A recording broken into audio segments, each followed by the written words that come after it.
menyampaikan pertemuan pertama ya dari tema kepedulian, tema aksi puasa pembangunan tahun 2025, yaitu kepedulian lebih kepada saudara yang miskin, yang lemah dan miskin.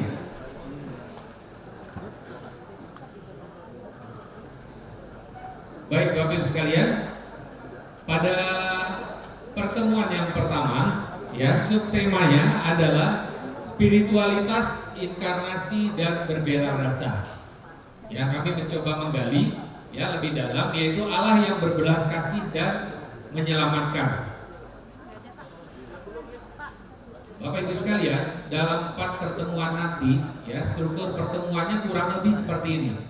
Ya, ada kurang lebih 1 sampai 14 ya yang sudah disusun secara sistematis di dalam buku yang Bapak Ibu pegang sekalian, sudah pegang ya saat ini. Yang pertama nanti dibuka tentu dengan lagu pembuka. Kemudian nanti seperti biasa ya akan dibuka dengan tanda salib ya dan salam. Lalu nanti di situ ada pengantar. Ya, nanti disampaikan pengantar dari masing-masing pertemuan. Lalu yang berikutnya tentu dilanjutkan dengan doa pembuka.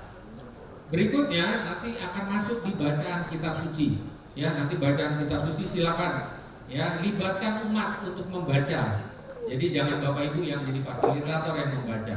Ya, libatkan umat supaya ikut membaca bersama-sama. Kalau perlu bergantian nanti di sana. Lalu yang berikutnya tentu nanti di dalam setiap pertemuan ada yang namanya refleksi atau renungan kitab suci. Kita mencoba menemukan inspirasinya dari masing-masing pertemuan ya. Jadi bacaannya sudah disiapkan.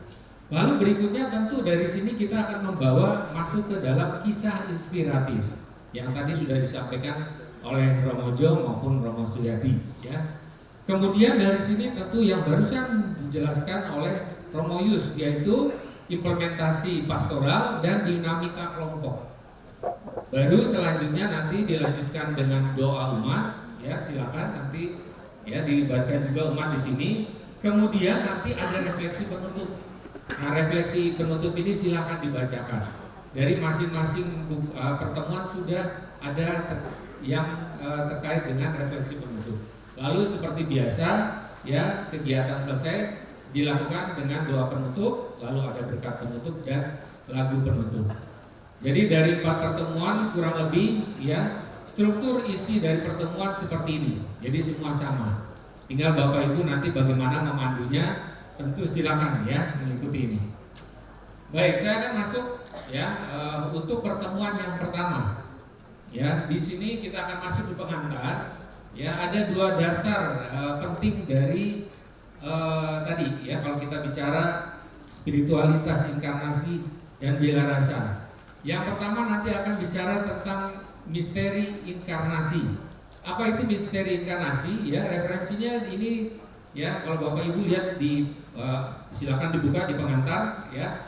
Ini Paulus ya, Rasul Paulus dalam suratnya kepada jemaat di Filipi, yaitu mengungkapkan tentang misteri inkarnasi. Apa yang dimaksud ya, misteri inkarnasi ini adalah di mana Yesus meskipun setara dengan Allah, Yesus telah mengosongkan dirinya, merendahkan dirinya dan mengambil rupa seorang hamba dan menjadi sama dengan manusia. Yang kedua ya adalah kehadiran Allah. Seperti apa? Yaitu gerak turun Allah ini diwujudkan dalam tindakan Yesus yang penuh belas kasih, terlibat dalam suka dan duka manusia ya. Tentu ini gereja dipanggil untuk mengikuti teladan ini. Jadi hadir dan berbela rasa dalam kehidupan dunia. Ini yang tentu dalam pertemuan APP pertama, semua umat diajak menggali pengalaman di mana Allah melibatkan mereka dalam karya keselamatannya bagi dunia. Jadi kita nanti mengajak umat supaya merasakan ini, bahwa benar-benar Allah sudah hadir di dalam kehidupan kita semua. Kemudian dari sini kita akan masuk ya bacaan kitab sucinya. Ini diambil dari Injil Lukas bab 7 ayat 11 sampai dengan 17. Bapak Ibu pasti sudah mengenal. Ya, ini bukan hal yang baru ya, tidak asing ya, bahkan kita kalau dalam bacaan harian ya, atau ini kita kalender liturgi, kita akan menemukan ya dalam kurun tertentu akan berulang seperti ini. Ini cerita tentang janda di Naim, ya, janda di Naim yang mengalami, kalau kita lihat ya, kehilangan seorang anak, yang dimana kalau kita lihat di sini ya, jelas bahwa seorang ibu yang kehilangan seorang anak ya, anak satu-satunya ya, anak laki-laki yang sebenarnya jadi tumpuan harapan ya. Nah tentu pada saat itu apa yang terjadi, Yesus ya sedang perjalanan ke kota Nain dan bertemu, melihat ya janda ini. Nah kalau kita mau menggali lebih dalam, nanti yang paling penting adalah Bapak Ibu akan menemukan di sini di ayat 13. Ketika Tuhan melihat janda itu, tergeraklah hatinya ya oleh belas kasihan, lalu ia berkata kepadanya, jangan menangis. Ada yang penting di sini, tergeraklah hatinya. Jadi setelah melihat tadi yang disampaikan Romo Yadi tadi ya, akan ada rasa di sini ya, maka akan perubahan yang terjadi adalah ketika Yesus tergerak hatinya untuk ya menghampiri janda ya, di mana di sini ayat 14 apa yang dilakukan? Ia menyentuhnya ya, dan sedang ya yang tadi ya dalam pengusung tadi ya, maka ada sentuhan di sini ya, kurang lebih seperti itu gambarannya. Nah Bapak Ibu, dari sini tentu kita melihat bahwa apa yang penting ya dari gerakan tadi, Yesus ada tindakan yaitu menyelamatkan, menghidupkan, membangkitkan ya putranya. Nah Bapak Ibu, kita akan masuk, kemudian tentu kita akan menggali di sini. Sebenarnya Lukas 7 ayat 11 sampai dengan 17 itu adalah kisah tentang Yesus yang membangkitkan seorang ya laki-laki muda dari kematian dan mengembalikan kepada ibunya. Nah kisah ini tentu menceritakan ketika Yesus dalam perjalanan ke kota Nain, ia melihat seorang janda dan jenazah anak muda yang sedang diusung dan dikuburkan. Tentu ini diiringi dengan tangisan seorang ibu ya. Kita membayangkan kalau seorang ibu kehilangan seorang anak ya, satu-satunya, tentu ini tidak mudah, sangat berat ya, seperti itu. Lalu apa yang dilihat dari situ Bapak Ibu sekalian? Ya, dari tergambar apa? Kisah ini sebenarnya tergambar jelas di wajah si janda ya, ibu itu yang mengalami, ini adalah penderitaan yang sangat mendalam. Pertama apa yang bisa dilihat dari sini? Tentu yang pertama adalah kalau kita mengetahui seorang janda, tentu dia sudah kehilangan suami. Ya, dia hanya memiliki satu-satunya anak laki-laki yang tentu ini adalah menjadi tumpuan harapannya. Nah, kemudian apa yang membuat ya berat di sini adalah anak satu-satunya itu meninggal. Tentu ini adalah tumpuan harapan di mana tempat ibu ini akan bersandar hidupnya. Secara emosional tentu ya mengalami sebuah kehancuran. Kemudian apa yang penting di sini adalah kehilangan sumber perlindungan dan penghidupan. Perlindungan seorang anak laki-laki pasti ya akan menjaga pengganti ya suaminya. Yang kedua di sini disebut penghidupan. Penghidupan adalah diharapkan nanti anaknya adalah ya akan menggantikan suaminya, ya akan menjadi pencari nafkah seperti itu. Berikutnya tentu ya ketika kehilangan sumber penghidupan atau perlindungan ini, maka akan menghadapi masa depan yang gelap dan penuh ketidakpastian. Inilah penderitaan yang sebenarnya sangat mendalam dan ini dilihat oleh Yesus ya pada saat itu. Nah dalam masyarakat Yahudi kuno, status janda sering dikaitkan dengan kerentanan sosial dan ekonomi. Jadi biasanya ini kaum ya yang disisihkan ya, tidak dipandang. Kemudian anak laki-laki di sini adalah simbol harapan, pewaris dan satu-satunya pelindung. Ini gambaran yang kita bisa dapatkan dari sini. Lalu kita masuk ya. Saat Yesus melihat janda itu, tergeraklah hatinya oleh belas kasihan. Lalu apa kata Yesus? Jangan menangis.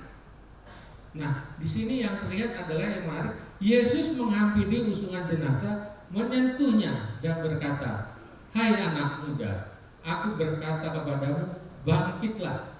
Ada hal yang penting Bapak Ibu. Yesus datang menghampiri lalu menyentuhnya. Ya, sebuah tindakan yang ini tentu akan menjadi sebuah inspirasi yang ini diharapkan menjadi sebuah aksi nyata. Lalu apa yang terjadi ketika Yesus mengatakan, ayo anak muda bangkitlah, maka bangunlah anak muda itu dan duduk dan mulai berkata-kata. Apa yang terjadi di sini? Tentu ada sesuatu ya yang luar biasa yang dialami. Yesus menyerahkannya kepada ibunya. Yesus mengembalikan anak ini kepada ibunya. Apa yang terjadi sebenarnya di sini? Yesus mengembalikan harapan seorang ibu yang tadinya sudah hancur berantakan. Ya, yang seperti orang sudah, ya kita tahu kalau seorang anak laki-laki akan diharapkan ya untuk masa depan, tentu segalanya menjadi hancur. Tetapi apa yang dilakukan Yesus pada saat ini? Yesus menyerahkan kepada ibunya. Ada satu tindakan. Jadi bukan sekedar hanya menyentuh, Yesus juga menyerahkan. Nah, tentu inilah yang kita perlu juga nanti dalam sebuah tindakan yang diharapkan. Maka kalau dilihat di sini, tindakan Yesus yang membangkitkan anaknya dari kematian adalah mengembalikan kehidupan sang anak. Mengembalikan kehidupan sang anak berarti menghidupkan kembali harapan seorang ibu yang tadi yang sudah ya hancur, ya seperti itu. Kemudian yang berikutnya, apa yang dilakukan Yesus dari tindakan ini menunjukkan bahwa belas kasih Yesus itu adalah nyata. Jadi ini yang diharapkan, satu tindakan itu bukan sekedar hanya teori ya, tetapi harus dilakukan dan itu harus nyata. Berikutnya, tentu di sini yang berikut adalah memulihkan martabat dan jaminan hidup sang ibu, baik secara fisik, emosional maupun secara sosial. Secara fisik, ya ketika anak ini bangkitkan berarti menjadi nyata ya, anak itu hadir kembali ke dalam keluarga. Ya, ke dalam keluarga ibunya. Kemudian secara emosional, tadi apa yang dirasakan ketika mengalami satu kehancuran, ada satu harapan yang mengembalikan kembali harapan-harapan itu. Dan yang terakhir secara sosial, maka ketika seorang laki-laki kembali lagi, maka dia akan dihargai di dalam kehidupan sosial. Maka itu yang dilakukan oleh Yesus.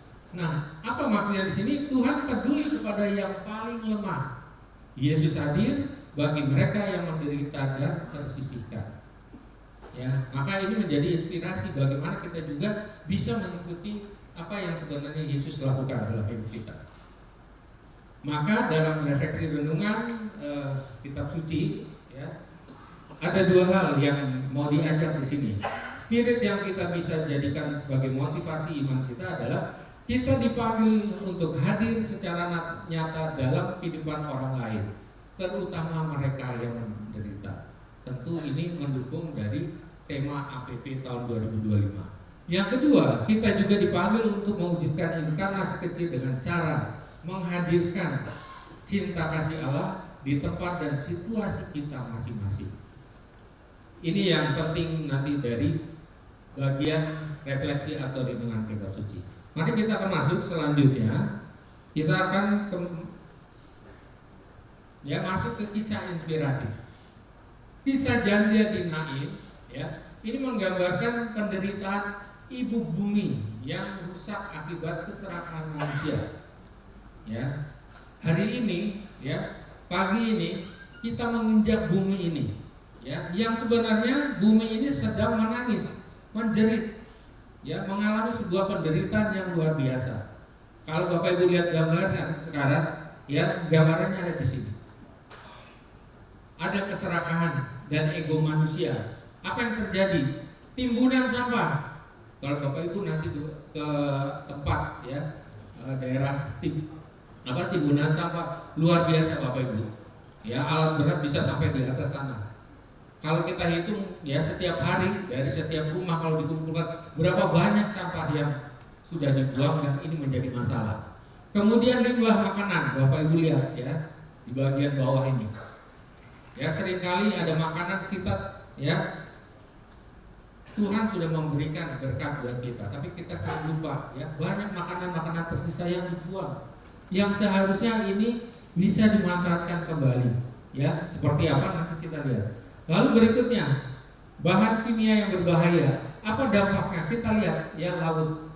Ya, beberapa laut kita sudah penuh dengan sampah dampak ya dari limbah industri kimia itu juga sangat membahayakan. Lalu kemana dampaknya? Kita lihat di sini. Pertama pasti menyebabkan ya banyak orang yang sakit. Lalu polusi udara, kita bicara ya, udara akan tercemar. Polusi dengan air, tanah ya, tanah rusak ya karena polusi tadi. Lalu limbah, dan yang terakhir adalah kerusakan ekosistem. Bayangkan Bapak Ibu, kalau ekosistem kita baik, burung-burung akan hilang. Ya, semua makhluk hidup yang Tuhan ciptakan buat kita akan hilang semua. Ya, seperti itu. Tentu ini akan mempengaruhi bumi. Ini yang sebenarnya tanpa sadar kita sudah merusak bumi. Lalu Paus Fransiskus menyerukan kesadaran bahwa kerusakan lingkungan adalah ancaman bagi kehidupan manusia dan semua makhluk. Berarti ini ancaman buat kita semua, Bapak Ibu sekalian. Nah, tentu apa yang penting dari sini? Martabat alam sebagai ciptaan yang baik harus dipulihkan. Kita semua punya tugas untuk mengembalikan, memulihkan kembali. Ya, manusia, binatang dan tumbuhan perlu bersinergi untuk menjaga bumi sebagai rumah bersama. Jadi tentu kita diajak peduli di sini, ya, karena bumi itu tempat kita semua bersama, seperti itu. Nah, tentu ya tadi sudah diperkenalkan luar biasa ya. Saya disupport oleh Romo Joseph, jadi mencari inspirasi sebaiknya yang real, yang nyata, yang benar-benar terjadi dan itu kita bisa rasakan. Kalau perlu nanti ya ini sebagai dasar kita untuk menindaklanjuti. Ya, inspirasi ini datang dari kelompok Laudasi yang dipimpin oleh Suster Irene Onsu. Ini aktif sejak tahun 2022 dan sudah tersebar di 22 keuskupan. Ya, ini luar biasa. Gerakannya masif ya, tapi luar biasa aktifnya ya, seperti itu. Bahkan sudah ada komunitas ya yang ya tadi ya disampaikan banyak bekerja ya, karena lebih peduli dengan menyelamatkan dunia tadi. Apa sih yang sebenarnya dilakukan? Sebenarnya ini sebuah tindakan sederhana ya. Mereka mengedukasikan banyak orang untuk menjaga lingkungan. Ayo kita sama-sama kita jaga kembali, kita kembalikan lingkungan kita ya. Tuhan sudah memberikan ini gratis ya. Tuhan berikan kepada kita gratis. Maka apa yang dilakukan oleh komunitas ini? Bapak Ibu silakan lihat laut ya, yang tanpa sadar kadang-kadang kita mandi ke pantai ya, dibiarkan itu sampah ya, itu lama-lama terkumpul seperti itu. Tapi apa yang dilakukan oleh kelompok ini ya, Suster dengan ya tadi inisiatifnya tadi mengumpulkan sampah-sampah itu, dikumpulkan untuk menyelamatkan. Lihat sampahnya luar biasa ya, ketika di bawah air itu akan terkumpul dan itu menjadi sampah ya. Kemudian juga ada gerakan yang menarik di sini, yaitu Bapak Ibu silakan ya lakukan bagaimana menyelamatkannya. Sampah-sampah Bapak Ibu dapur itu silakan ya, ada ya sudah pengelolaan sampah, nanti silakan kalau mau yang bergabung di situ ya. Ternyata kita bisa kelola ini dan ini bisa menjadi pupuk, kita daur ulang ya, sehingga bermanfaat kembali, sehingga tadi tidak terjadi lagi penumpukan sampah yang ada di bantar gebang sana ya, seperti itu.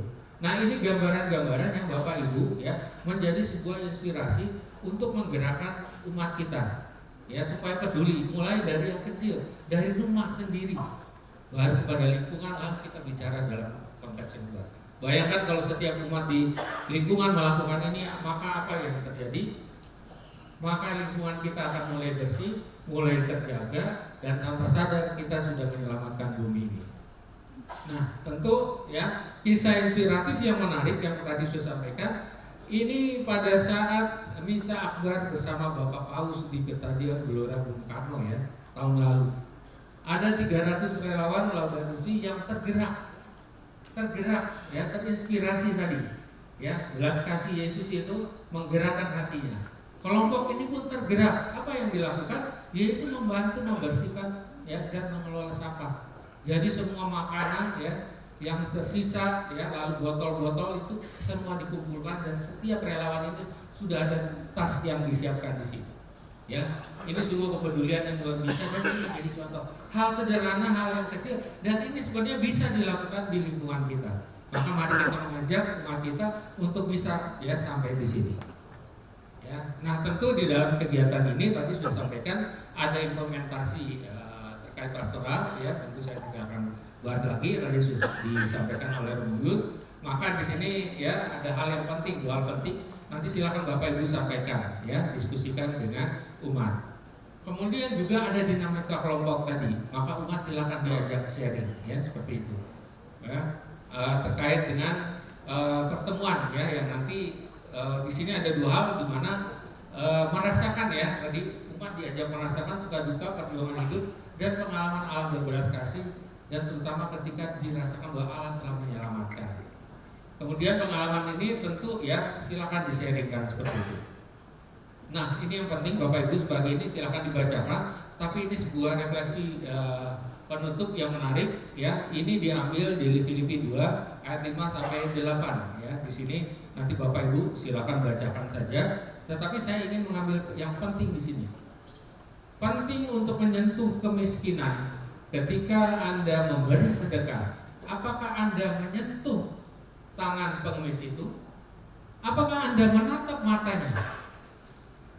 Atau apakah Anda melemparkan uang kepadanya dari jauh, ya, agar tidak menyentuhnya? Inspirasi kitab suci, ya, tadi menunjukkan bahwa apa yang dilakukan Yesus itu sangat, ya, sangat merubah, ya, kehidupan seorang ibu yang sudah hancur dalam sebuah penderitaan yang sangat besar. Tentu ini yang kita diajak semua, ya, agar sama-sama tentu kita terlibat, ya. Kita di sini diajak tidak hanya melihat, ya, tetapi kita tergerak dan kita harus sampai pada titik di mana menyentuh, ya. Menyentuh artinya kita bisa berinteraksi langsung. Demikian Bapak Ibu sekalian, ya, dari pertemuan pertama. Terima kasih. Selanjutnya akan dilanjutkan oleh Ibu Evi Ariana dari Paroki Cijantung. Untuk itu silakan Ibu ke depan, ya.